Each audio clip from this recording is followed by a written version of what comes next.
और हिंदू धर्म का ऐतिहासिक संबंध। योग का इतिहास भारतीय संस्कृति और हिंदू धर्म से गहराई से जुड़ा हुआ है। योग शब्द संस्कृत के युज धातु से निकला है, जिसका अर्थ है जोड़ना या एकीकृत करना। योग का उद्देश्य आत्मा, आत्मन और परमात्मा का मिलन है। वैदिक काल 1500 ईपू 500 ईपू। योग की जड़ें वेदों में पाई जाती हैं, विशेष रूप से ऋग्वेद, यजुर्वेद और अथर्ववेद में।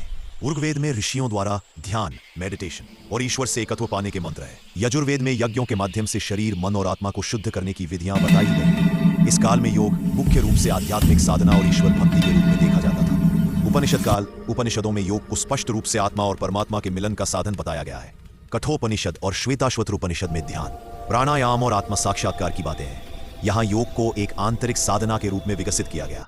भगवद गीता और महाभारत काल, भगवद गीता योग के दार्शनिक रूप को प्रस्तुत करती है। कर्मयोग, निस्वार्थ कर्म करने का मार्ग। भक्ति योग, ईश्वर की भक्ति का मार्ग। ज्ञान योग, आत्मज्ञान का मार्ग। गीता में योग को जीवन जीने की संपूर्ण पद्धति बताया गया है। पतंजलि योग सूत्र 200 ईपू। महर्षि पतंजलि ने योग को व्यवस्थित रूप में प्रस्तुत किया। पहला यम, दूसरा नियम, तीसरा आसन, समाधि। यह हिंदू धर्म में योग को एक शास्त्र और अभ्यास दोनों के रूप में स्थापित करने का काल था।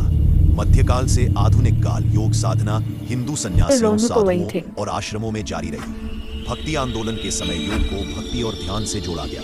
आधुनिक काल में स्वामी विवेकानंद ने पश्चिम में योग का प्रचार किया। आज योग को विश्व भर में स्वास्थ्य, मानसिक शांति और अध्यात्म से जोड़कर अपनाया गया है। हालांकि इस